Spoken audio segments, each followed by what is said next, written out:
PLD, Matty Gunner, Richard-Erik Jarvi, Bidoor. Welcome to Scoundrels, Movies, News, and More.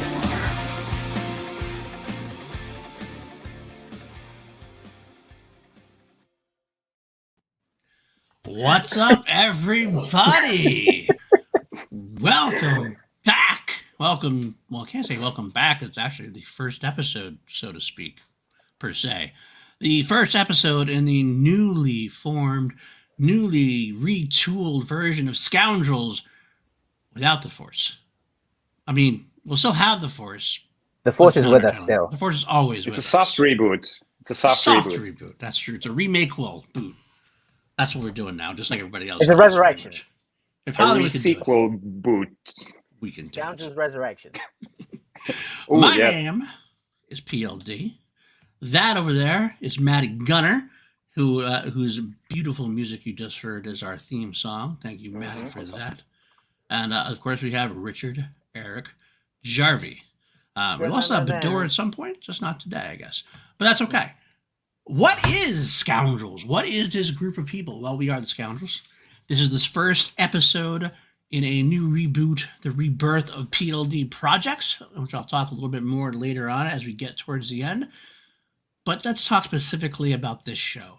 If you watched this before, you watched Scoundrels of the Force, we talked Star Wars, we did deep dives into the movies, into the shows, into the comics, whatever we want to talk about, basically. It was all Star Wars all the time. And we liked it. Now we love it. We love Star Wars. But we didn't want to limit ourselves to Star Wars entirely because there's plenty of times where we all kind of felt like the need to branch out a little bit. We wanted to talk about other stuff, including Star Wars, but like Marvel, Ed Harris movies, action movies, Bruce Lee movies, whatever. You know, Richard Jarvi's close personal friend, Christopher Nolan, and something like that. Chris. You know what I'm saying? Call him Chris. Chris. He My hates close personal friend, Tom Cruise. Exactly. I don't That's have true. And that's actually true. But we want to branch out and be able to do that. Doesn't mean we're not going to talk about Star Wars. Hell, in this episode, we're going to talk a little bit about the Book of Boba Fett towards the end. We have some other things we're going to talk about first. But first off, Mr. Gunner, how are you doing today? I'm doing good, my friend. I'm good. Glad to be back with you guys. As I said, we didn't want to limit ourselves.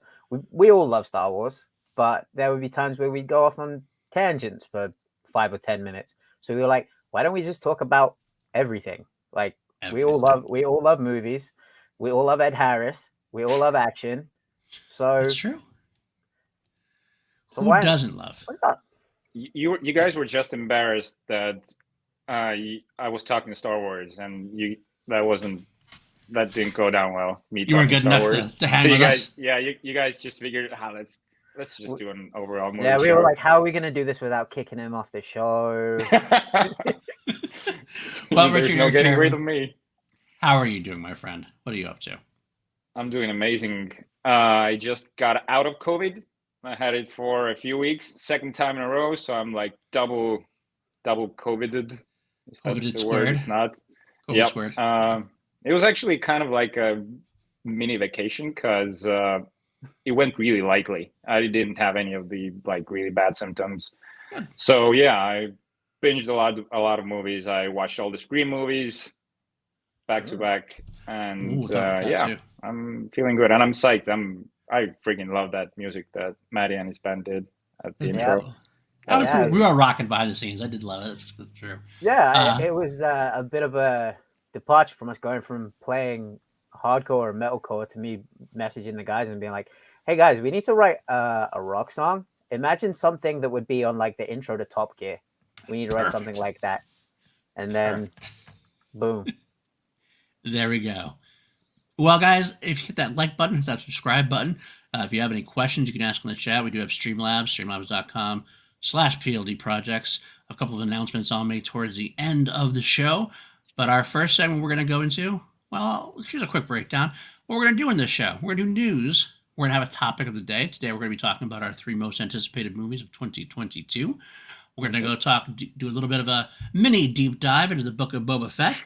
We'll talk about our views of the week, what we watched this week, and then we'll roll on out of here. So first shallow up, dive. A shallow dive. That's it. Like, I don't want a shallow dive because then You fall. You What hit is your what head. is a mini deep dive? A mini deep dive is where you can go deep if you really want to, but then we'll pull you back out. Whoa! A mini Our deep pullout dive game is is where strong. it's where you dive in and you hit your head and remain unconscious at the bottom of the pool. Yeah, that sounds like Jared Leto It does. counts, right? That does seems like that actually, but Boom, boom. Counts. Don't get me started on him. Don't get me started on him. oh, I said that purposely. We'll get to that. All right, Matty, give us the news. Give us the news. Okay.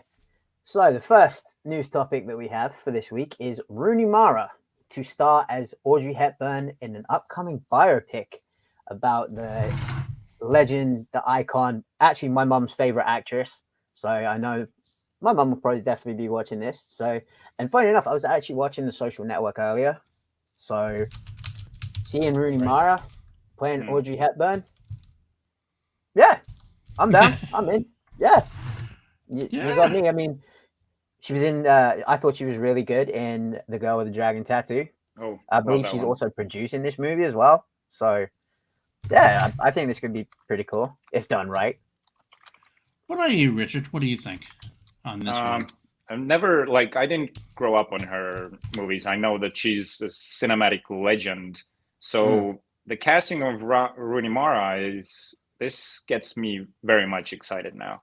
I think Rooney has this sort of presence about her, but also like we've seen Audrey sort of in a very majestic way in her movies. I feel like Rooney is going to have that vulnerability about her that I think is going to make this a really interesting biopic.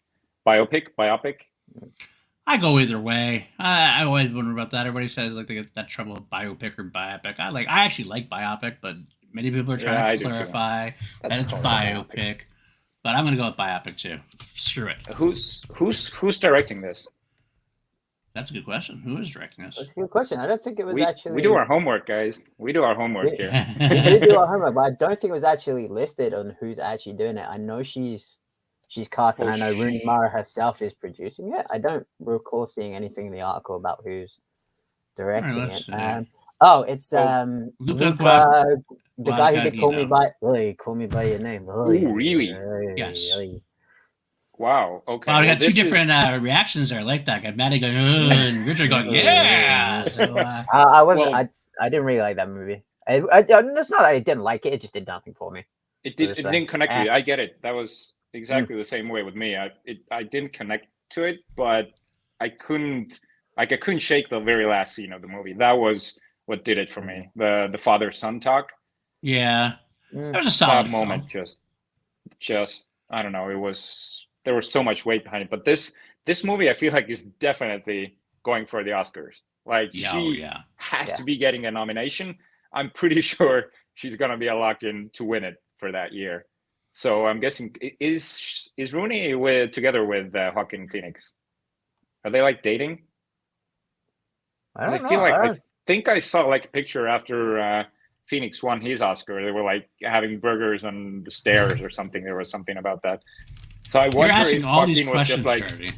You're asking all these questions. Yeah, but I'm just trying to think if Joaquin was, all right, I got my Oscar. Now trying to get her. It's going to be yours. Just for it. Biopics seem to be the quick route to get to an Oscar. I mean, you look at Will Smith with King Richard, like he's a shoo-in. Like he has to be like that performance. I love that movie. I thought he was great in that. Weird casting choice to play me, but I get it. I get it. Yeah, absolutely. The King of Estonia. The King of Estonia, King Richard. But okay, that's all right. It does look like they are dating. It's been a kind of a quiet, private romance, but they've been dating since 2016, I guess. So that makes sense to me. Congratulations to them. I will say real quick, Rooney Mara is a very interesting actress. I kind of put her in that like same line as like Cate Blanchett, kind of like they're not like, known as being these like they don't do a lot of these popcorn movies usually. They usually take on really deep, meaty, interesting roles. So I definitely like what I'm seeing with that, and I think she actually looks a lot like Audrey Hepburn. So I think this is going to be an interesting take for sure. Matty, what's next? So the next one is kind of a little bit of a we don't really like to use the word filler on this show, but it's kind of a filler piece of news. There's going to be an Eraser reboot, and it's going to be R-rated, but Arnold Schwarzenegger is not going to be in it. And So Matty is therefore, pissed. I'm going to throw it out there real quick. I am standing against this movie. I am boycotting this movie. I am hashtag canceling this movie. So Matty texted me about this movie, or DM'd me about this movie, and I could tell he was waiting for me to get on board with him. Like he texted me literally, he's like, Artie's, what the hell is this going on? What is this crap? And I kind of looked at it, I was kind of like, eh. Like I wrote back, I was like, to be honest, it's not like Eraser is like Citizen Kane. It's like a big Arnold Schwarzenegger role. It's not like if they reboot it, I'm not that worried about it. And the fact that it's without Arnie, well, I mean, yeah, sure, I'd love to see Arnie do it in a way, but at the same time, it's one of those movies that I could really give a shit about overall. I like the original. It's fine. It's a good action piece. I saw the movies. It's good. That's me after these comments. But overall, like as far as them making, like they're making reboots of everything these days. This one won't even like tick my clock at all. I won't even watch this one probably, honestly. Maybe if it comes out like later on streaming, I'll watch it. I have no really interest in it to be. Do you remember what happened the last time they tried to reboot an Arnold movie without Arnold, and we got the Total Recall remake? Yes, I do. It never usually goes well. That's true. That's true. I kind of like that movie. I knew you would. Like I saw the smile come up on your face. I was like, oh no, no. Oh man, I can't think about that. It's weirdly satisfying. I didn't. Let me say, I didn't hate it. I didn't like absolutely hate it, but I would never. I probably would never choose to watch it again. Let's put it that way. I'll definitely watch the original 5 million more times in my life before I watch that one again. The only thing I know about Eraser is I remember when I was probably like 7, 8 years old, there was we didn't have Blockbuster in Estonia. We had Video Planet, and that was where you went in, you watched the VHS tapes, you read the back, like exactly what Ben and Drew have been talking about on their shows. And I remembered the box of Eraser, like Arnie holding the 2 machine guns, or what? Not machine guns, like some rail guns or something. And I just remember, Dad, we gotta rent this. He was like, nope, it's a piece of shit movie. We're not gonna get this. I was like, I want this. You only want this for the cover. We never got it, so I've never seen it to this day. Wow, you should. It's definitely worth a view. I'd say go for it and take a look. It's fun. Vanessa Williams good. Arnold's Arnold. It's probably one of Arnold's last real hurrahs before he became the governor. Really, it was one of his last real action movies before he went away for a bit. So it's worth a shot. So I'd say visit it. All right, Matty, what's next? Okay, so I've now caught up with Hawkeye, so I'm okay to talk about this piece of news now that I've caught up, because I'd only watched the last 2 episodes for obvious reasons. Marvel's Echo series, which is going to be coming out, I believe, late this year, early next. I believe so. It's added on to the writing staff, the writers of Punisher and Daredevil Netflix shows, which I love. I love this news. I love this news. I'm trying to cut you off. I just got excited. The reason I love it is obviously you got, spoilers for No Way Home. It's been long enough. We got Charlie Cox's Daredevil hopped in there. So it was like the return of Daredevil to not the return, the actual induction of Daredevil into the MCU. So I'm happy to see that. So getting the writers of that series and the writer of the Punisher, which I like both Punisher series. Some people didn't like the second season. I liked them both. I like the Daredevil. It's probably my favorite Netflix show. I've heard didn't like the second season. I've heard that many times that the second season of Punisher was not as well liked. I've heard the same thing. Yep. Crazy. A lot of people. Crazy. It's great. It's amazing. If those are the writers involved, that means we're getting more of the best of the Netflix seasons. So we got Vincent D'Onofrio back. We got Charlie Cox back. It seems like we're cherry picking the best things of the Netflix series, and I'm happy for that. Now, as long as we don't bring in Finn Wolfhard or whatever the guy's name was for Iron Fist, as long as he's not coming back, that's the only thing I care about, because he was awful. Recast Lewis Tan as cool. Iron Fist. That's the only way to go. We're just missing Johnny B. That's true. What's up, Jake? Hi, Jake. What's up, Kopa, in the chat as well? He's my Estonian brother. Matt Thomas, of course. Thank you. I appreciate the vomit. Good, Jake, what am I, chop liver? Like, just ignore me? Cool. Yeah. I'm going to go cry. But yeah, I love both those Netflix shows.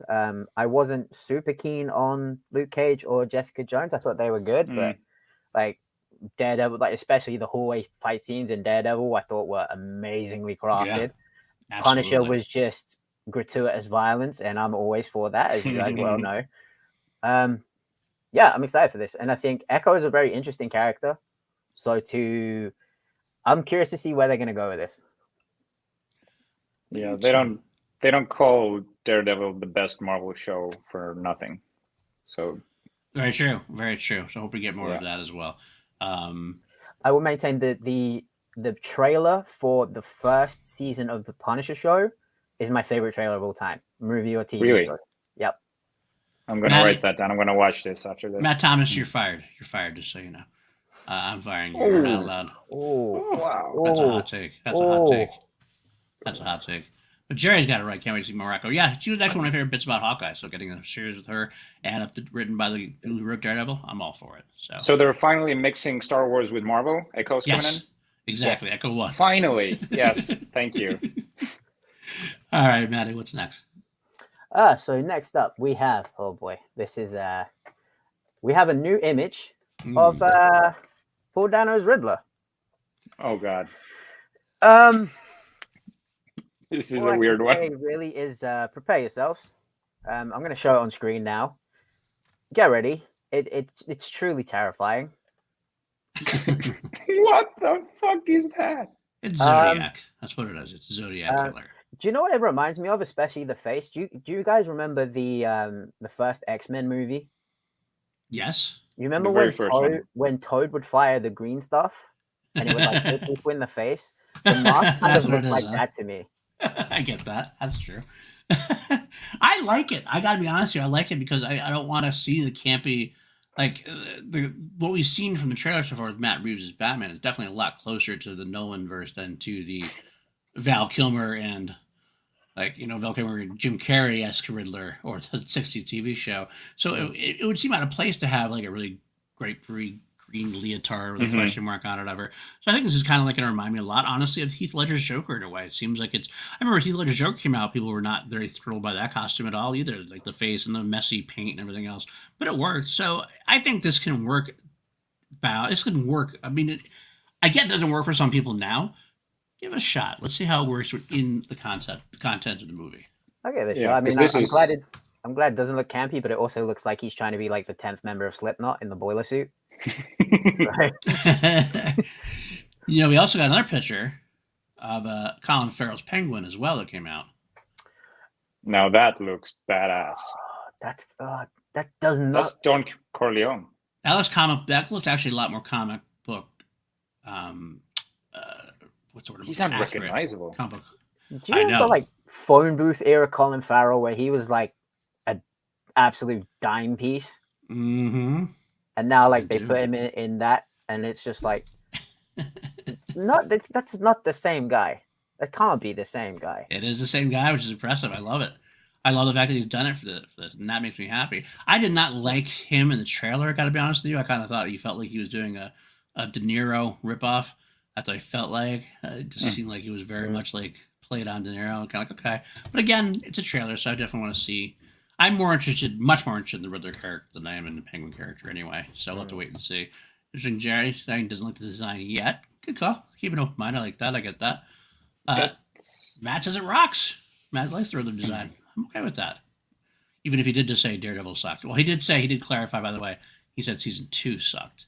I think season 2 is even better than the first one. In Daredevil, I would disagree there. Daredevil season 1 was probably the best Netflix series there's ever. I don't know that when they fucking adapted the Frank Miller Born Again stuff in season 3.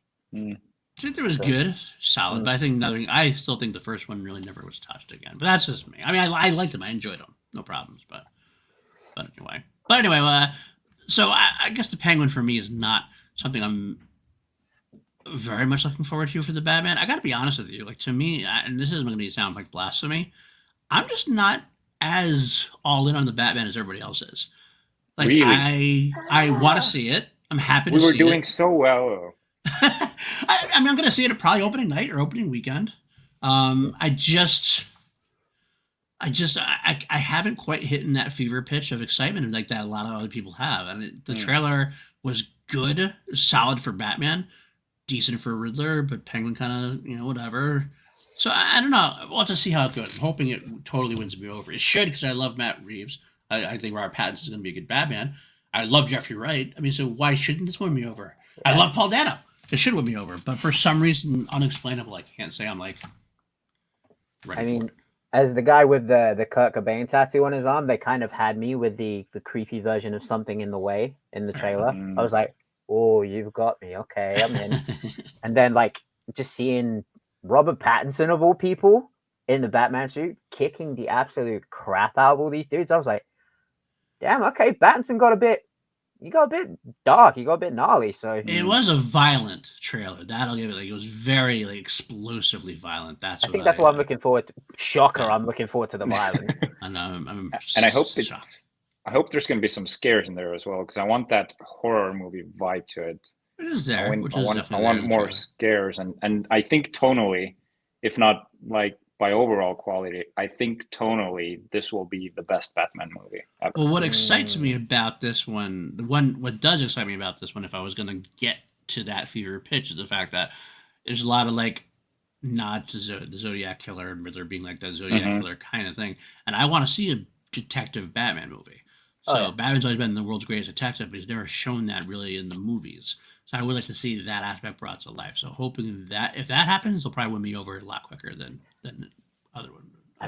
I'll be completely honest. I'm not trying to be the hipster, but like I'm most looking forward to seeing Andy Serkis as Alfred. Yeah, no, that's my thing. Like, how does he deal with that? Because you go from Michael Caine into that's true. Jeremy Irons, yeah, there's like good also. So this is big shoes to fill. Yeah, and they said that Bruce and Alfred are going to be, they're not going to be the best of friends. Like this is not the Alfred and Bruce relationship that we've seen. They are kind of at war with each other. There's been a big falling out between them. Yeah, you see that. There was an article about this. Yeah, in one of in the trailer or the TV spot, something about he blamed Alfred for something. Alfred didn't tell him something or something like that. It has to do with his parents, obviously. It's going to be a very interesting dynamic that we haven't seen, because Alfred has always been at Bruce's sort of always in his corner in every way. All right, next, Matty, what's up next? So, Tom Holland, now that he is the absolute megastar, superstar, just all around incredible human being that he is. Is he? I think he is. I think he with No Way Home, I think he's hit think he's hit that next level of strategy. Take him out of Spider-Man. Take Spider-Man away from him. He's dating Zendaya. Okay, but is it Zendaya or Zendaya? I'm still confused. Zendaya. I don't know. I think it's Zendaya. Zendaya. But this is the thing I'm talking about. Like now, like he is in that absolute next level of the stratosphere. Well, he's on top of the world, but I think it's. I just think that's one of the things that's like, to me. I think if he's not in Spider-Man, like I don't think Uncharted is going to do well. I don't think Uncharted is going to do well because Tom Holland's not a movie star. He's Spider-Man, and Spider-Man's a star, but I don't think he's a star. But that's wow. Like I tell you, over here, megastar. Over here, he's but like outside of name one movie that's been a hit over there besides Spider-Man. It's not in terms of like movies, but like all like ad campaigns he's doing for like fashion and right, because Spider-Man's a hit. Yeah. But so like 2 years from now, a year from now, when Spider-Man's done, and he's trying to plug Uncharted, he's trying to plug the next film, he's trying to plug the cartoon movie he did with Will Smith. Oh, you forgot that? Oh yeah, so did everybody else because no one saw it. But people are gonna go see those movies regardless because he's in them. I don't want to knock him too much. He's good at Spider-Man. I just feel he's just one of those guys. I feel like you take him out of that role, because there's movie stars and then there's like stars that happen to be happenstance because they're in solid movies. I think he out of like all the young actors coming, like between him and Timmy Chalamet, I think those two are the two that are most primed to be like go to the next level and like really bring the movie star. Have you seen Cherry? Cherry? Nope. He's amazing in that. Like, maybe he's good. Say whatever you want about the movie. He has amazing acting chops. I'm not gonna lie. I haven't seen much without him. I'm saying, but I'm just saying, like, as far as like being, because like it used to be. I feel like the movie star day is really coming to an end. Like back in the day, it would be you're seeing Tom Cruise because it's Tom Cruise. Eraser was an Arnold Schwarzenegger movie. That's what you saw it for. Who's like that today? Like it's all about like the IP, not the. I mean, Robert Downey Jr. comes out with movies, not Iron Man. Jason Momoa is probably Maybe? getting Well, up The there. Rock. The Rock is the best. The Rock is probably is the best exception at this point. That's not a great exception to have though. I mean, he does like a billion different movies. And no, it's not like Jerry. I get what you're saying. You take a biggest role away as a dumb argument. It's not. I just think that like he can't sell a movie. If you put Tom Holland in any movie right now that has nothing to do with Spider-Man, and it's not like an IP, I don't think it sells. But we're talking about James Bond for now. We're not talking about him taking over a small drama with the leading role. We're talking about we should get back to more of James Bond. And I think I would love to hear what his pitch was, because I've been thinking about who the next James Bond should be. I've been thinking about all the Cavills, Hardys, Idris Elbas. So it's a origin story of James Bond, which is kind of like, I don't know how you that could really work. How do you do it? But James Bond, because James Bond is like the moniker, like Daniel Craig, like becomes James Bond, like they all become James Bond. It's like I don't know. But forget about the previous movies. Well, real quick to interject, the pitch didn't happen. It didn't work. Like they're not doing it. So like, and Tom Holland even said it was not a great pitch. That's what he said. He said he failed. It is a failed pitch, and then that's why he's doing Uncharted. So it's not going to happen anyway. But I don't think Uncharted is going to fail because of Tom Holland. I think it's going to fail because of Mark Wahlberg.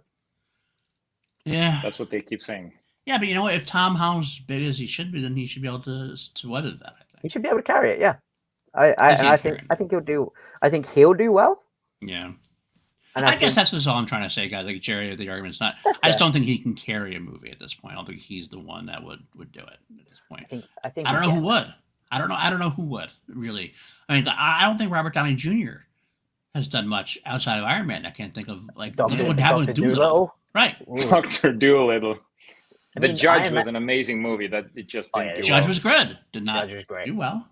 So either way, all right. He's gonna be an Oppenheimer though. My boy Chris is getting started. But he's not. Is he the star? Is Downey Jr. the star of that, or is he like just in there? Well, I think Murphy is the star. He's probably going to be supporting. Okay. Yeah, that makes sense. All right, we got one last news bit there, Matty. One last news bit. So we're gonna end on a positive. I think we all agree that this is pretty damn cool.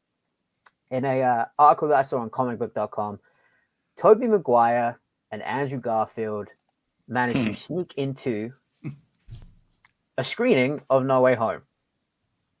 Like wearing their masks, caps down. Yep. Apparently they were there solely to see like the audience role, like just to see their appearance, but they ended up like staying for the whole thing, which I think that's pretty cool, because I would of all the time to be famous, right now is probably the best, because like everyone's wearing masks. You can go in and like you can enjoy the work and you can see the reaction. Because I imagine, I was actually thinking about it. I was like, they weren't at the premiere. Like, how much would it have sucked for them to just be sitting at home doing nothing while like this absolute mega movie is going on? Everyone's celebrating it, but you're like one of the stars of the movie, but you have to like stay at home and you can't celebrate it with the people that you worked on it with. That has to suck. Yeah. So for them to get to do this, like, I think that's really, really cool. I just wish Tom was there with them. It would have been cool to have all three of them there watching it together. But the messaging part of the news to me just shows how much Andrew Garfield, this plus the interviews been doing recently, how much he really loves the part. And I think we might get to see him again. I really do. I think Sony would be stupid not to. Like, he's said that he would come back for the right reasons.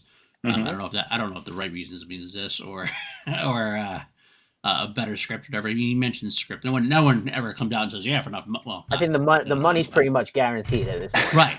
I mean, there's a lot of money to be had for this at this point, because like, I mean, no one wanted to see Amazing Spider-Man 3 last year. No one wanted that. Now everybody wants it. So like, it's amazing what that one movie did. So I think putting him in Morbius or something like that to kind of bring him to Amazing Spider-Man 3. Matty, take your hate of Morbius away, because that's the way to do it. Unfortunately, that's why I keep telling you, that's why they've delayed Morbius, because they're reshooting it with a different lead. Because after House of Gucci, they probably saw that absolute trash heap and were like, let's take Jared Leto out of that. I think it probably we're on a hot streak with No Way Home.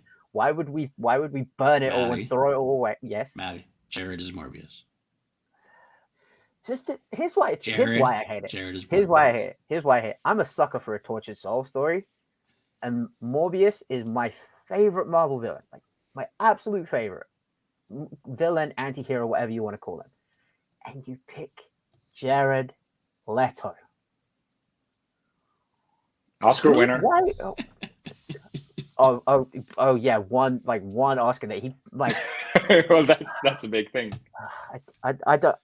He must have pulled He must have pulled like some kind of rabbit out of his ass for that performance, because name me one performance he's had of that quality since then. What was the movie he did with Denzel and Rami Malek? Dallas Buyers Club is good. That's the one I'm talking about.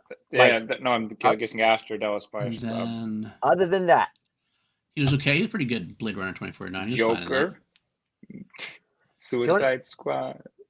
Shut up! I love that role. I would take you off this show. I have the power now. He does have the power. Actually, he does. You know when his best scenes were? When Christian Bale was digging an axe into his head in American Psycho, and when he was getting beat to death in Fight Club. That's when I was like convinced. Like I was so anyway. Enough Jared Leto. This dude can really get his ass kicked in. Just a quick thing before we move on. I think there's sort of a way for Marvel to keep Tom Holland and for Sony to get their Spider-Man. I feel like they could do stuff with Tom Holland, and the Sonyverse would get Andrew Garfield. Well, I feel like that would be a great. I think. Yeah. I think they're going to continue with the Spider-Man movies as they have been. The Tom Holland's going to be half from MCU, half Sony still doing the productions, and that's why I said that's why you have to have Garfield in Morbius, because that ties that Spider-Man to that side of the franchise. And the whole Venom stuff that happened, the Venom blipping to the MCU and then blipping out of the MCU, he's going to look for Peter Parker. He's no longer in the MCU. He's looking for Peter Parker. Who's he going to find? He's going to find Andrew Garfield.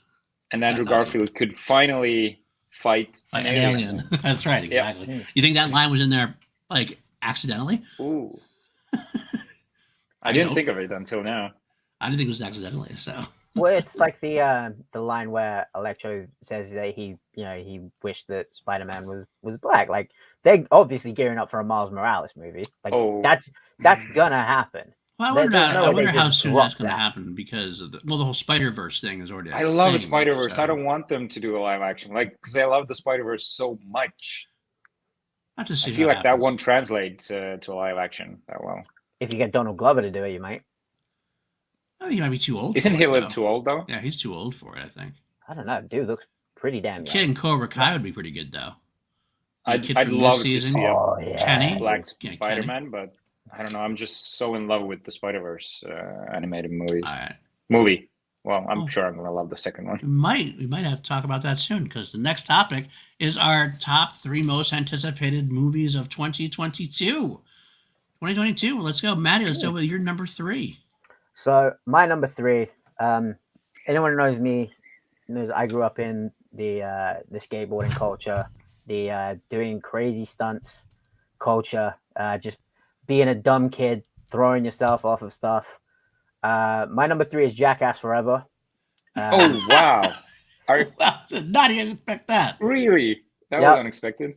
Yep, I love the Jackass movies. I have a Bam Margera skateboard hanging literally right above me. Wow. I'm sad that Ryan Dunn is not going to be in it. I am sad that Bam is not going to be in it. Obviously, Bam has had multiple problems throughout the years, but just seeing all those guys back together, just having fun, it instills me of a spirit of like, why should we have to like grow up and be miserable? Like, I'll probably still be throwing myself off of stuff when I'm 40, 50. Like, look at Tom Cruise. That's true. Exactly. That's true. Like, it's that pure childlike energy of just like taking you back to your youth and just laughing. And I think after the last 2 years, I think we all just need something to laugh at. We do. The trailer was truly nostalgic and amazing. I'm not a big Jackass guy, but that trailer got even me. Did not get me in the slightest. No, really. I gotta say, I'm not a Jackass guy though. I'd never really been a guy that watched any of the Jackasses. I don't think I've watched one of the movies, And I don't even watch any of the TV. My brother used to watch it. My brother used to do tricks like that. He'd like ride his bike off the roof and do all that shit. He used to love that shit. It just never really got me. I mean, I saw it in passing a few times. I probably laughed to get somebody getting hit in the nuts. That'd be fine. But like a whole movie about it, nah, not for me. But hey, I'm happy you're getting it, buddy. Thanks, I appreciate it. What about you, Jarvi? What's your number 3? My number 3, and this was a tough one. It's gonna be Tom Cruise, and the movie is gonna be Top Gun Maverick. Oh, Yeah. okay. I was wrestling with myself if it's gonna be MI7. It's 7th, right? Yes. 7. Yeah. Or Top Gun. And I feel like Top Gun has, well, we've only had one Top Gun movie, and the anticipation has been building up for, well, I think 2 years now. This movie was ready in 2020. It should have been, in that summer. Yes, Top Gun has the character. We haven't seen much of the character Pete Mitchell. Of course, there's Ed Harris, dude. I'm starting to become like a huge fan of Ed Harris now because of you, Paul. Same. Like I barely knew who Ed Harris was until I met Paul. Like, I knew who he was, but like I didn't think of I didn't go back and watch The Rock and be like, yo, Ed Harris was actually really, really great in this. That's the role of his lifetime. But that is my favorite role. But we've seen so many Mission Impossible movies. I feel like we know what we're gonna get in MI7. Oh, It's gonna be upping the ante. There's gonna be amazing stunts. We pretty much know the character with Pete Mitchell, right? Why am I Pete Mitchell? We don't know anything what his journey has been like.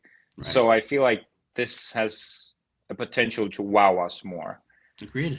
And the trailer was just fantastic. So that's my number 3. Surprisingly, it doesn't actually make my top 3 even with Ed Harris. Ed Harris is going to be a small role in it. It's right outside the top 3 though. Who are you and what have you done with POD? I know. I'm telling you.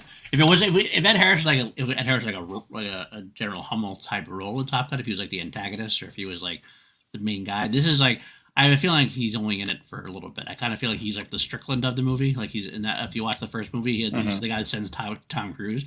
He'll probably be in the beginning. He'll probably be in the end. I kind of feel that's his role in this one, unfortunately. Otherwise, it probably would be more, but it's still there. It's still like a top 5 for me. It's just on the outside. I still can't wait for it. I'm excited as hell about it, but just a couple movies I want a little bit more. So I guess I'll go right to my number 3 then. Actually, since we're here, my number 3 is I kind of had the top 3 in my head, and like ordering them has been tough for me. I think I'll put Thor 4 here. Nice. Nice. I'm looking forward to Thor 4 even more than Doctor Strange. Like a lot of people put Doctor Strange up as the whole multiverse angle. For me, Thor Ragnarok has always been my favorite. Not always, but Thor Ragnarok is my favorite MCU movie still. I love Taika Waititi with that character. And I have that angry rant there. Well, not angry rant, I guess, but semi-angry rant. Hercules? That basically he took Hercules and made him into Thor. But at the same time also, I heard that Taika Waititi actually loves Hercules. We had heard the rumor that Russell Crowe is in Thor 4 as Zeus. So maybe I'm getting Hercules in the MCU. This seems like the most possible chance I'm ever going to get Hercules in the MCU. It'll be in this movie. So on that alone, that's why it's really like at least in my top 3 anticipated movies. So I'm like, let's go. Give me Hercules. I want to see it now. And Hemsworth looks like he's just on another level physically. Yes. That is freaking insane. Like his stunt guys just cannot keep up with him. He's getting those good Hollywood steroids. Oh yeah, the best roids. The best roids. That HGH just pumped straight into his bloodstream. Right there. Good to see a party. Always good to see the chat party. And look at this, Jeremiah Morris. Let's stop real quick and go through that. Doctor Strange number 1. I get that. Fantastic Beasts. Wow. Fantastic Beasts. Interesting that it's that high on your list. Mads Mikkelsen, man. And Jurassic World, another one that's really high on your list. I'm glad for you, Jerry. I hope they're all good for you. That's a very popcorny list. I love that. That's like summer blockbuster type of list. I'm assuming you mean Spider-Verse in this one, which is cool. The Spider-Verse movie, that's the sequel that's coming out. That's awesome. Awesome as well. Okay, so Matty, what's your number 2? So my number 2 comes from my good personal friend, one of the best guys in the world, one of the greatest actors of our generation. My number 2 is Mission Impossible 7. Nice. I love Spoiler that you alert. picked that one. Spoiler alert. That's my number one. Hell yeah. Yes, Tom Cruise, Okay. guys. Tom Cruise and all of our list. High five. Okay. Oh, seriously. Go ahead. But go ahead. I'll let you say it first. I know they spent a lot of. In fact, I think most of the movie was shot over here.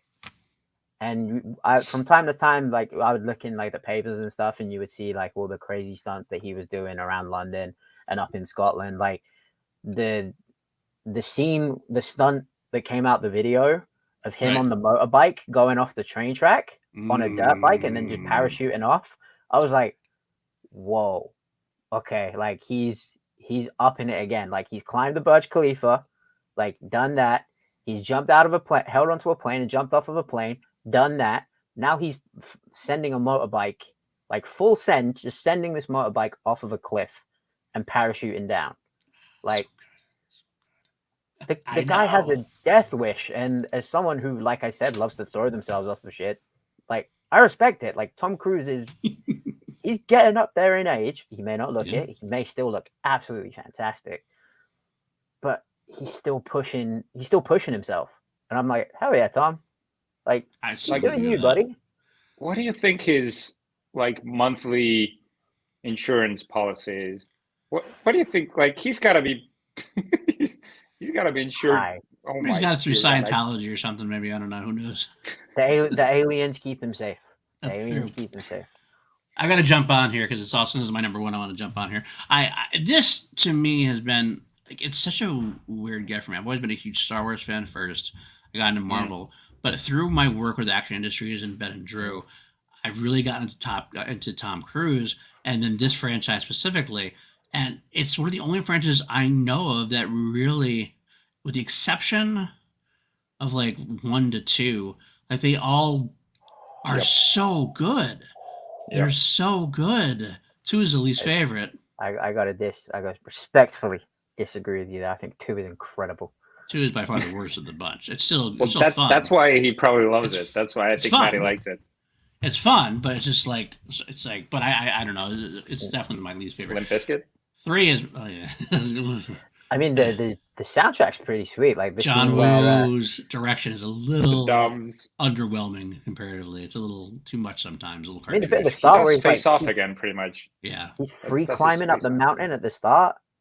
The long hair. The kick shot. There's a haunt. There's a lot of just kind of like ridiculous. The best hair though. The best hair out of the MI movies. It is. Oh, Jake, you've only seen the first 2. Wow, Jake, you should definitely saw that. Because quite honestly, they're my least favorite. Those 2 are my least favorite. Like I like Same 1, but like 3 is my favorite. 3 is my favorite. By far, Philip Seymour Hoffman, greatest villain of all time. Jarvi, shut your goddamn mouth, Jarvi. I am not going to. I am not dealing with this blasphemy. Philip Seymour Hoffman is the greatest villain in all of the Mission Impossible universe. Count to 10 still whenever I watch it back, the count to 10 sequence, I'm still like, oh my god, he's gonna do it. Oh my god, he's gonna do it. Oh my god, oh my god, he did it. Yes, that's good. But it's no Philip Seymour Hoffman. No, but put Philip Seymour Hoffman against Henry Cavill in a fight. Who's gonna win? Physically? No, it depends how much time you got. Because Philip Seymour Hoffman will just hire everybody and kick the shit out of him. Yeah, he will outthink his fists before they reach him, and then he's gonna be dead from one punch. I don't know, man. Philip Seymour Hoffman, he seems like the type of guy he'd fight dirty because he probably can't like actually fight.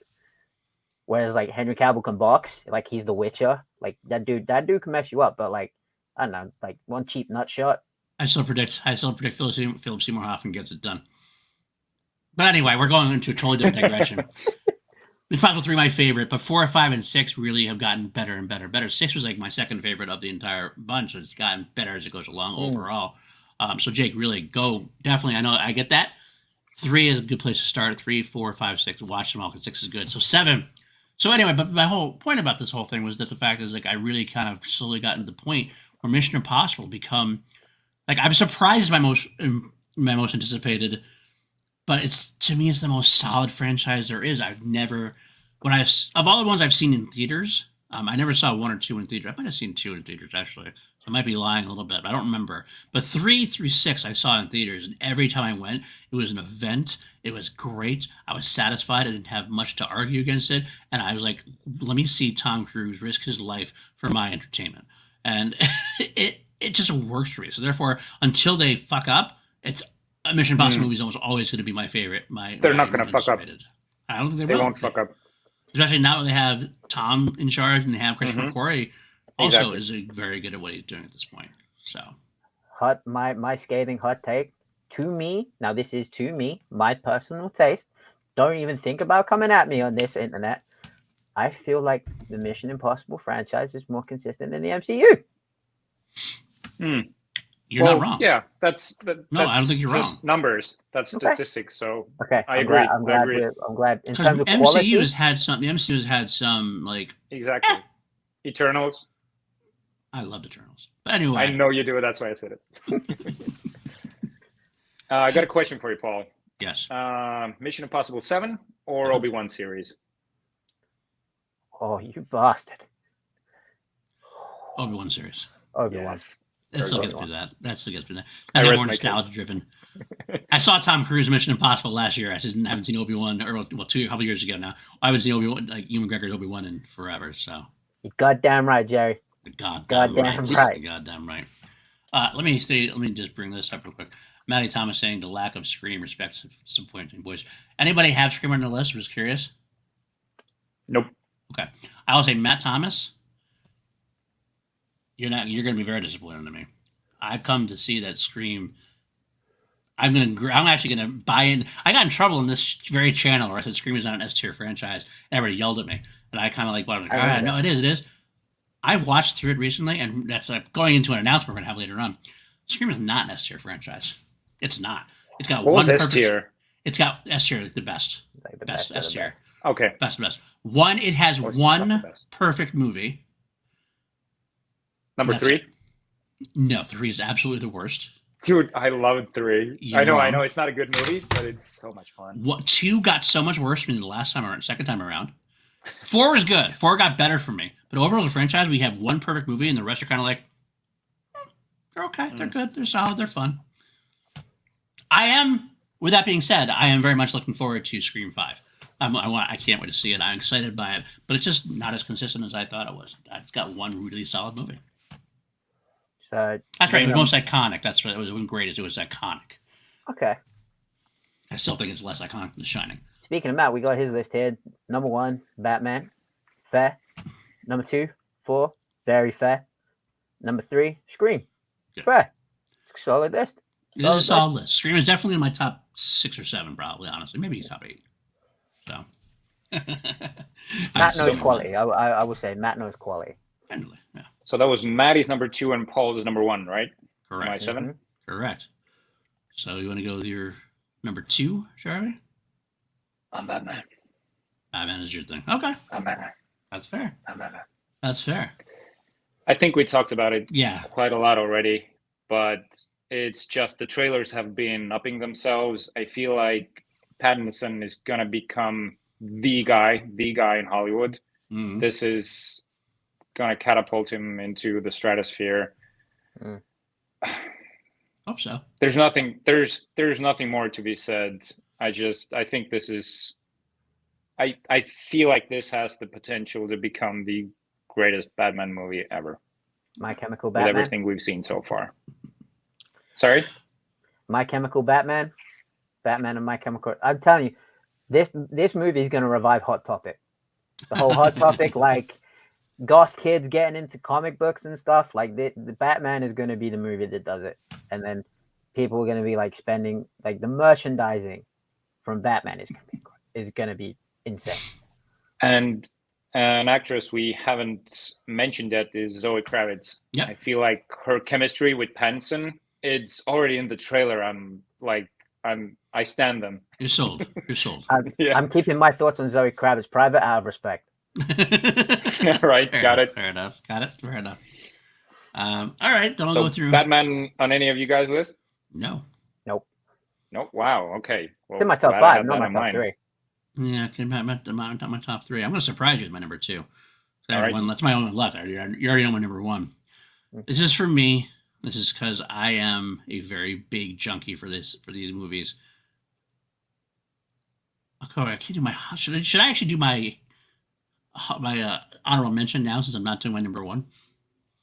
Yeah, go for it. Okay. All right. So before you say your number two, you're going to be giving us your my honorable mention. I'm going to give you an honorable mention, and this is actually depending on because I don't know when this movie is going to release, and that's why if it's a 2022 release, this will shoot up to the top of my list. There's a movie coming out. It's shooting right now. It's starring Garrett Hedlund. It's starring Robert Duvall. It's starring Amy Madigan. And it's a movie called The Plowman. And it is written and directed by one Edward Harris. So I thought you were like fucking with us, like The Plowman. No, that's the name. It's from a book. It's an adaptation of a book called The Plowman. It's a very kind of Silence of the Lambs-ish kind of book. It's where a young deputy kind of forges a relationship with a serial killer who's in jail. And it's like their life together and they're solving stuff together. It's kind of a really slow burn kind of thing. But I know I love Robert Duvall. I love Garrett Hedlund, and it's Harris's third directorial effort. So I'm very much looking forward to it. So hopefully that'll be. If it's not, it might not. I don't know. They don't have a release date for it yet, but it is filming now, so it could be out by the end of 2022 potentially. So that would shoot up to my list, obviously, because I want to see that. So there you go. Christo trolling us here. That's Legally Blonde is actually his most anticipated. He is kind of ashamed to say that's a friend of mine from Estonia. He can't wait for Legally Blonde 3. That's what I'm reading. So that was your honorable mention, right? Correct. So let's go to my number two, the one I'm looking for the most. This is gonna. I'll take some heat for this, and that's okay. Halloween Ends. Oh wow! Love Scream. The Halloween franchise. I love the Halloween. Halloween is my favorite horror franchise. Even the Rob Zombie ones. Yes. I'm okay with the Rob Zombie. Halloween has some shitty movies. Halloween 5 is a shitty movie. The Curse of Halloween Resurrection is a really shitty movie, but it's still my favorite franchise overall. I have a lot of love for that franchise. I think Halloween, the first one, is probably the most perfect film, horror film of all time. For its perfect slasher film, it's kind of because of everything else. I see that. Yes, that's funny, Jerry. You're a very funny guy.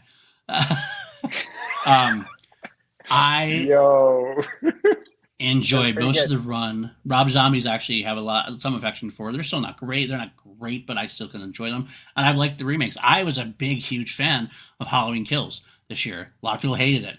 I really enjoyed it. It's very polarizing. Some people didn't love it at all. Me and PJ really enjoyed it. We actually broke onto the Cinefanatics channel because they were all dissing it, so we had to come on and defend it. It was a lot of fun actually. That was a month ago or so now when it came out. But the new one coming out, I can't wait to see what they're going to do. I know it's not going to be the end of the franchise per se, but it is the end of the franchise for now, so to speak. This is where they're making a deal. I'm sure there'll be a reboot or something later on. But I want to see where we're gonna end up with this. So I love Michael Myers. I love the music from John Carpenter. So I can't wait to see this come out. That's me. Your list is unexpected. I know it is. And I love it. All right, Matty. So what's your number one then? The Plowman. I'll go my honorable mention for my number one. Yes. Because I'm gonna psych you guys out. I gave you one that I told you was gonna be my number one. It's not my number one because I was a little surprised by that. Actually, it's not my number one. My honorable mention is Creed 3. Creed 3, yes. Coming end of the year. Yes. Directed by Michael B. Jordan. Okay. I think it's his directorial debut. I think it is. Directing it? He is directing, yeah. Oh. Yep. I have been impressed with how Michael B. Jordan has taken to the character of Creed. There's obviously the world famous clip of Tony Bellew, former champion, like legit former champion boxer Tony Bellew, knocking him out on the set of the first Creed, and it was because Sly said, "Hey, this kid needs to learn what it's like to get knocked out. Put one on him." And ever since then, like he's been like really committed to the role of Creed, and I think it's an incredible story. Him coming up like in his father's shadow, making his own identity in the world of combat sports. There's a lot of there's a lot of that in boxing. A lot of like, you see the Julio Cesar Chavez Jr. Like the legacy between those two completely different. So I love seeing that come across. I think that's great, and that's my honorable mention. That's definitely my top 8 at least, probably at this point. So I definitely want to see that. I love the franchise.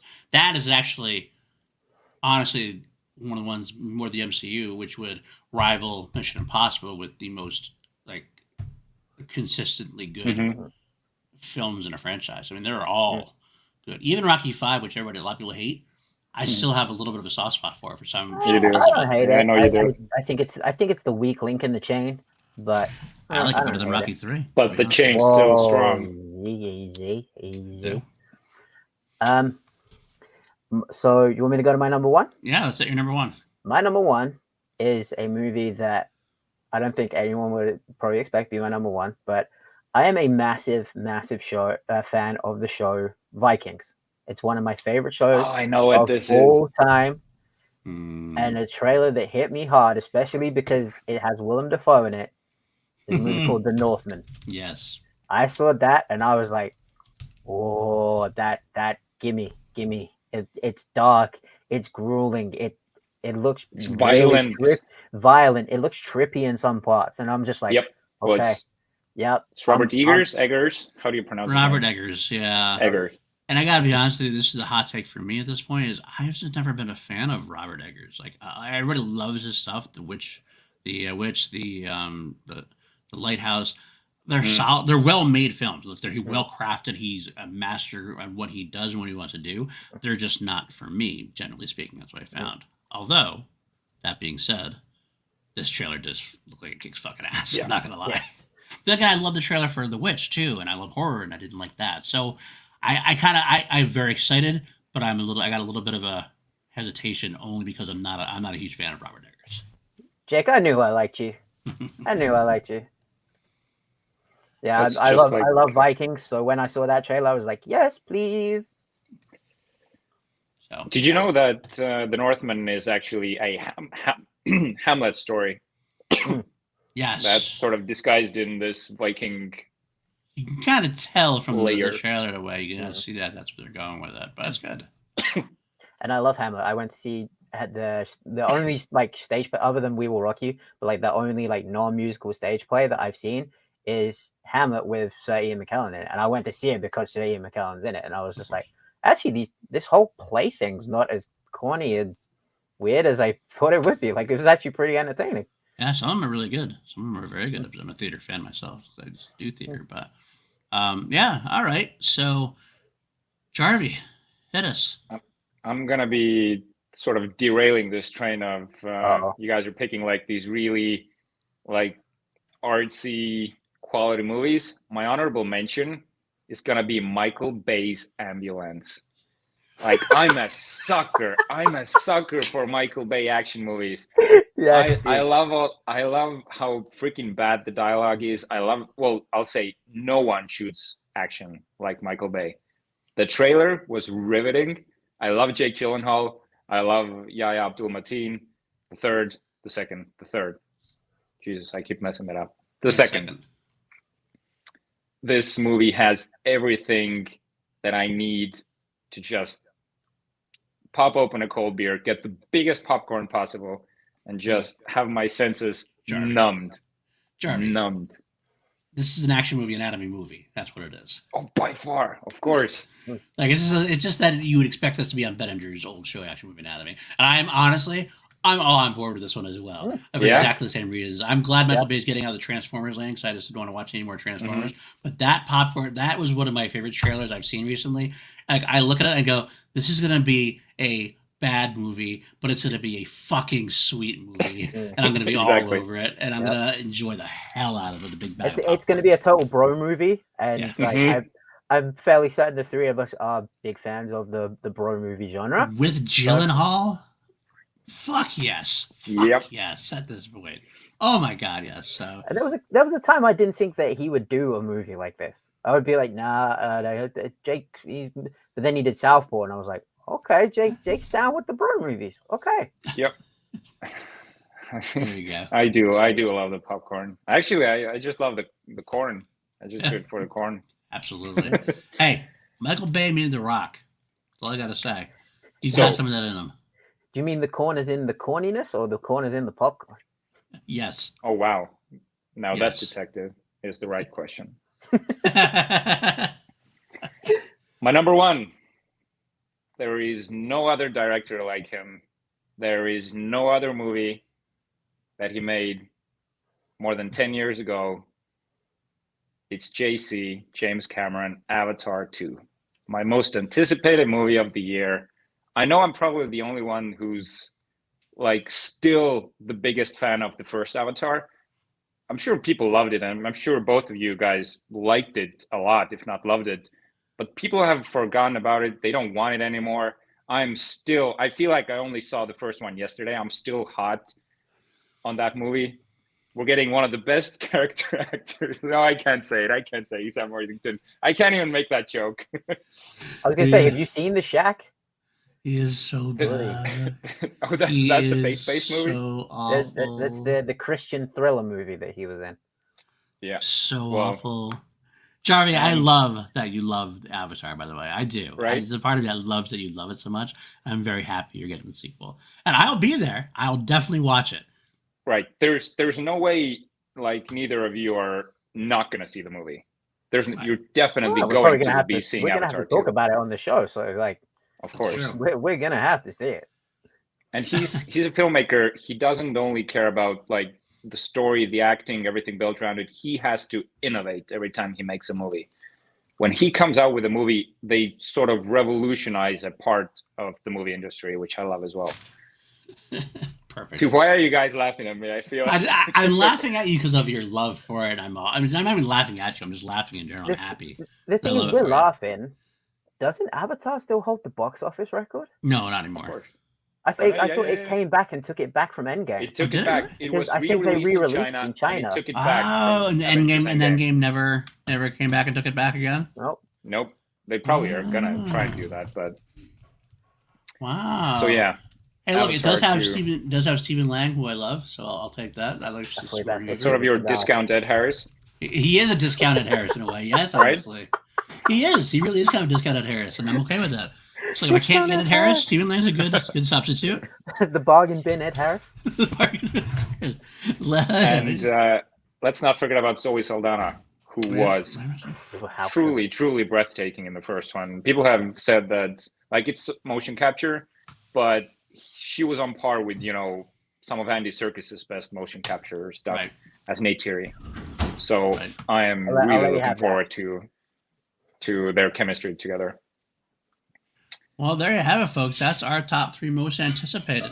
So we're running a little longer than I would like to have. We're still going to be kind of figuring ourselves out. But let's do a quick mini deep dive into the Book of Boba Fett. We don't have to go into too many details. Just go for some overviews. And then maybe next week when we start catching up, we'll start catching up by talking about episode 3, maybe even a little bit of a deeper dive at episode 3. What are your overall thoughts, Matty, on Boba Fett and where it's going, and do you like it or not? I love where this is going.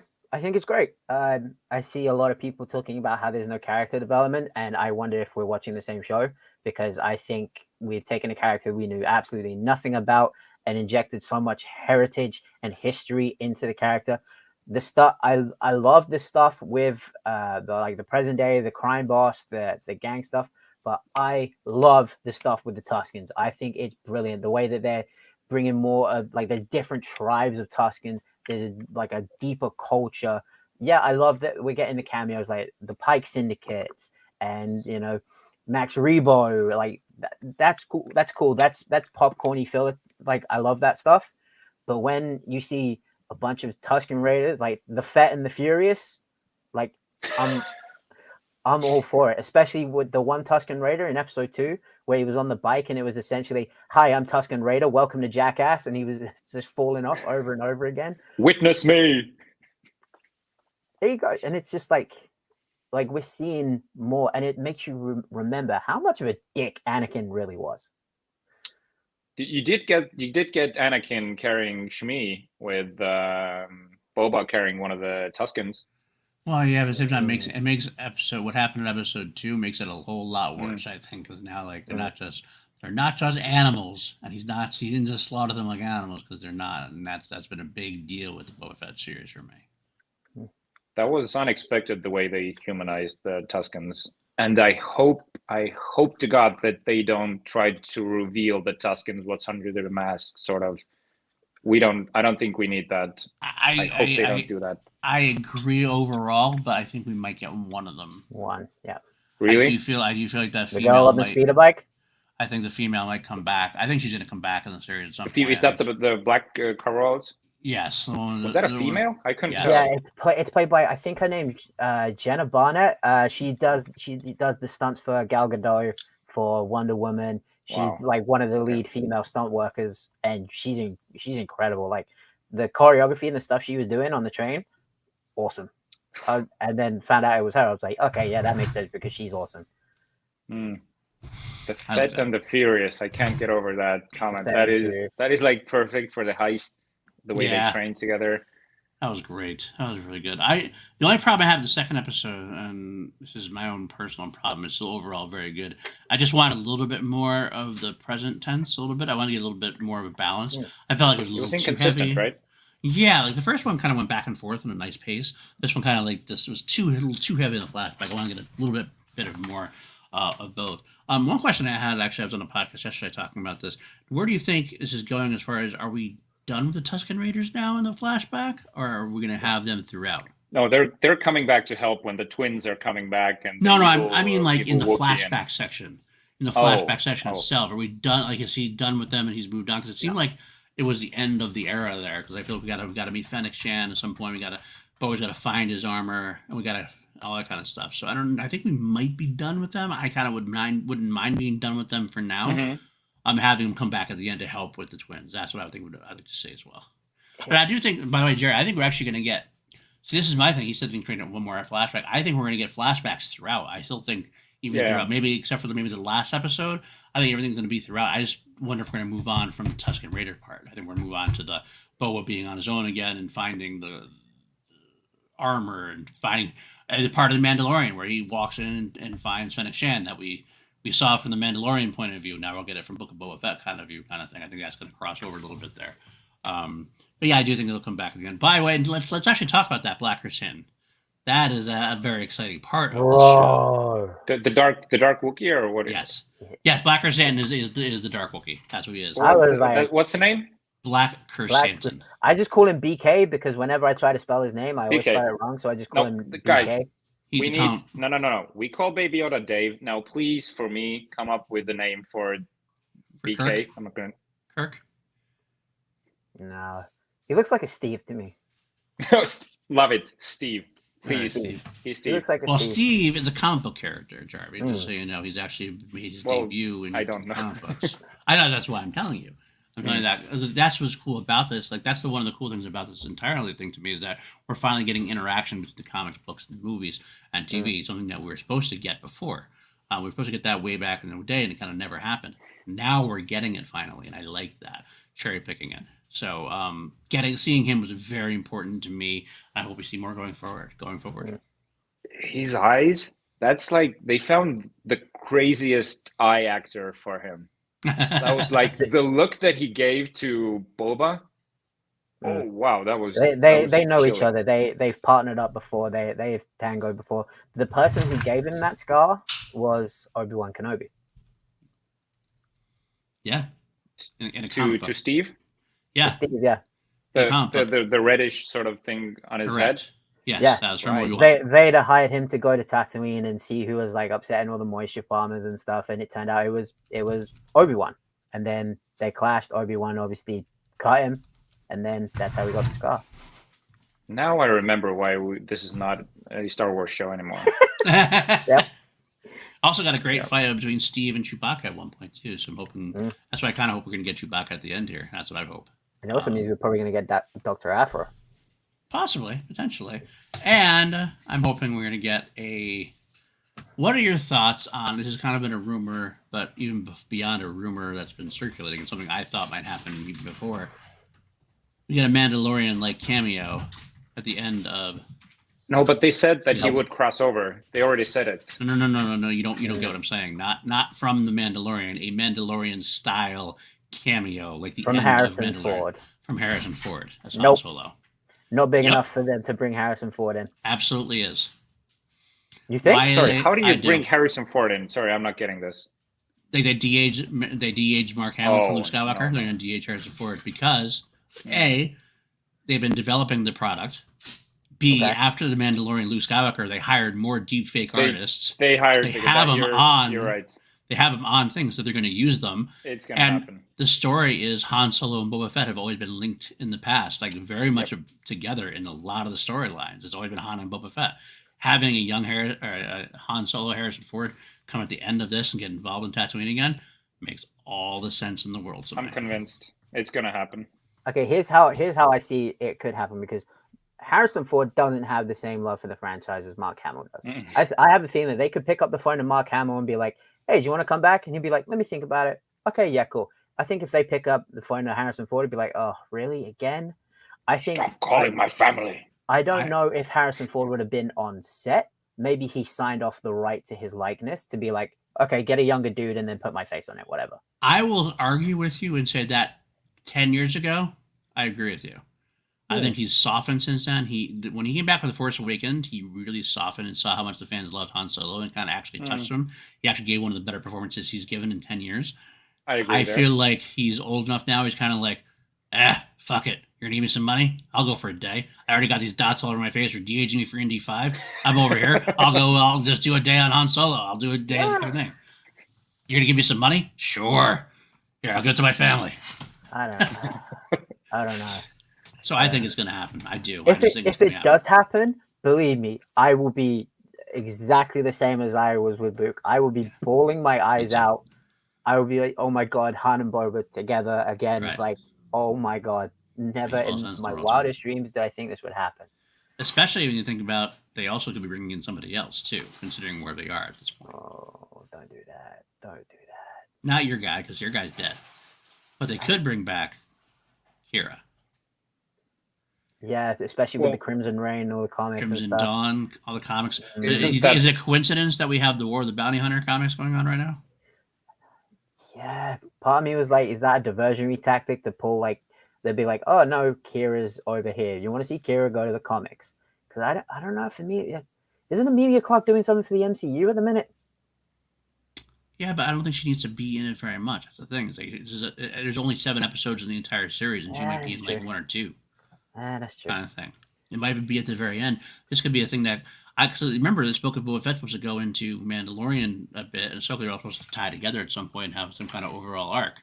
I think you could have that. I mean, that's what Favreau said. He said that you don't need to watch Mando season 1 and 2 for Boba Fett, but you need to watch Boba Fett for season 3 of Mando.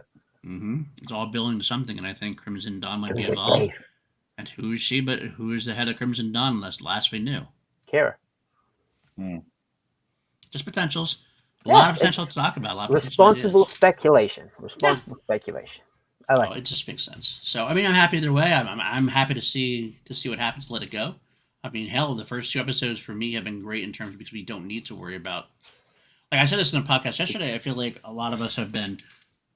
It's funny I'm saying this now after what I just said, but we're so geared into like needing. I think part of the reason people don't have had some negative things to say about this show is that there is no big moment that's universe shattering or nostalgia driven. There's no big cameo so far. There's no. I mean, it's all a slow burn, a low character driven tale. And people, we're so used to these big, oh my God, Andrew Garfield's coming. Oh my God, Tobey Maguire's there. Oh my God, Mark Hamill's in there. And that's like been kind of a thing. So I feel like that's what people haven't liked this because it's been kind of relatively exciting. It's not, I mean, I don't mean that, and I don't mean that in a negative way necessarily. It's just, it's not, you got to get into it on your own. You got to watch it and see it. You don't have to, it's not relying on conjuring tricks, so to speak, as Gandalf would say. You know what I'm saying? I'm not. Yeah, I get it. But I'd also be happy if they do a flashback and it's Alden. They bring Alden back for a scene. That would be pretty cool as well.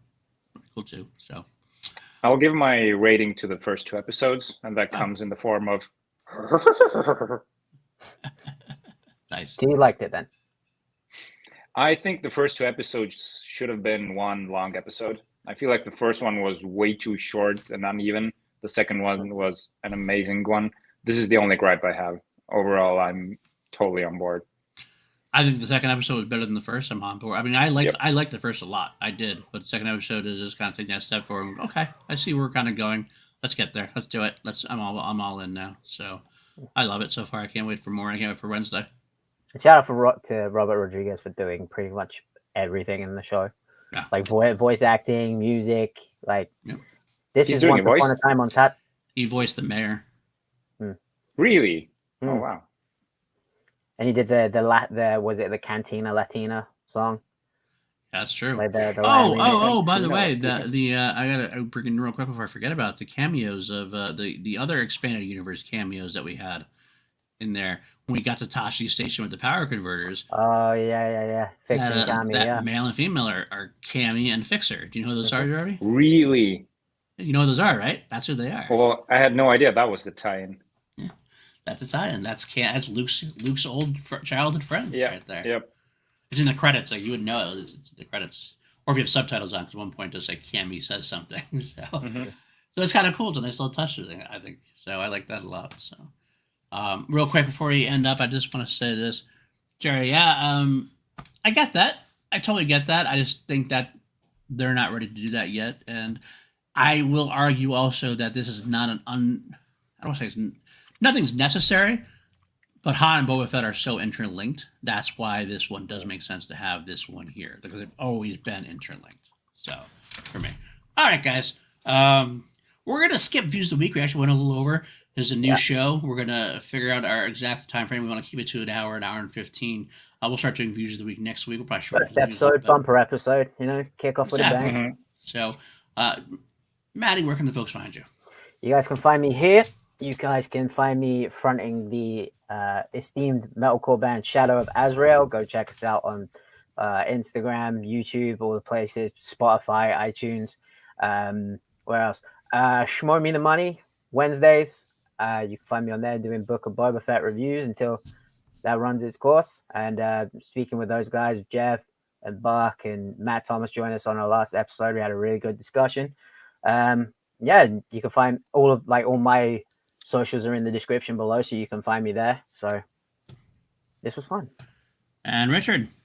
This was a lot of fun. I love the new format, and we still got to, get relatively deep into the Star Wars talk as well by the end of it.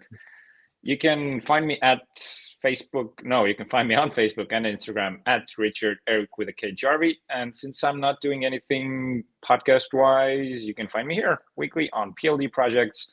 And sometimes it could be kind of a rotating, rotating hosts. Yeah. Yep. Seasonal sometimes maybe PLD can't be here. It could be just me and Matty, or the other way around, whichever way. So we're gonna be moving things around as we go. But we're gonna be trying to be here every week for you every Monday. We will be here somebody will be here every week for you. That's what it is. It's probably right. gonna be some combination of it. That's one thing I wanted with this rebirth. I want to be consistent.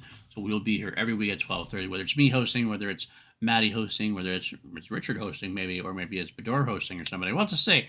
But mostly I should be here, barring anything. But real quickly now, my little schedule, which I got to take a deep breath for. So I work on Action Industries with Ben and Andrew Guy. Every weekend we do stuff. They do the Best and the Worst podcast, and the Action Guys. I help them out with that, producing that, and also, of course, Rudy the Question from the movie Trivia Schmodown.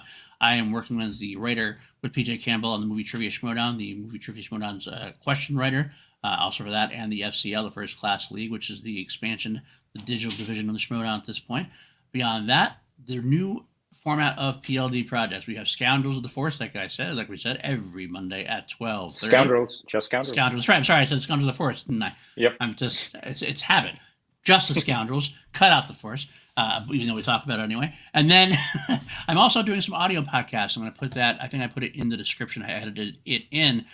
Buzzsprout is the new, where you can go to find my audio podcasts when they are released. There'll be two different ones. This one I'm going to put back in the chat now.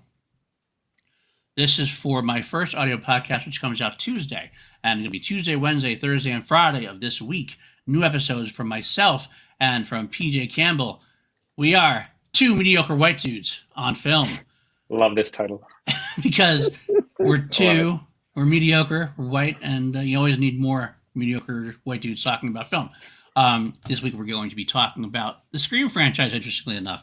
So I have to go, you can get my actual opinion on the deep dive of Scream and our ratings and rankings thereof. And then when Scream 5 comes out, and the week after that, we will be doing the Scream 5 review. And finally, later on in the month, on a different Buzzsprout page, will be one last podcast. It's going to be called Crown Jewels, A Journey Through Queen, which is myself solo at this point, taking you through track by track. I've already recorded it for Keep Yourself Alive and for Doing All Right, the first two tracks on the 1973 self-titled debut. It'll be talking about the crown jewel of each version of the song, talking about history, bandmates, everything else. It should be a lot of fun and a lot of information. And that's really it. So, of course, hit like, hit subscribe. When it comes to your favorite Apple, Spotify things, that they'll get there eventually, I'm sure. I guess it takes a little longer than I thought. I didn't realize that. I'm new. It's okay. But yeah, hit like, subscribe, leave comments, and come back here next week because that's where we will be here. And that's a good point, Richard. I like that. Put in the chat. In the comments below, everyone leave your top 3 most anticipated movies. Maybe we'll even talk about some next week. All right, guys. Take care. See you later. Michael Bay's the best.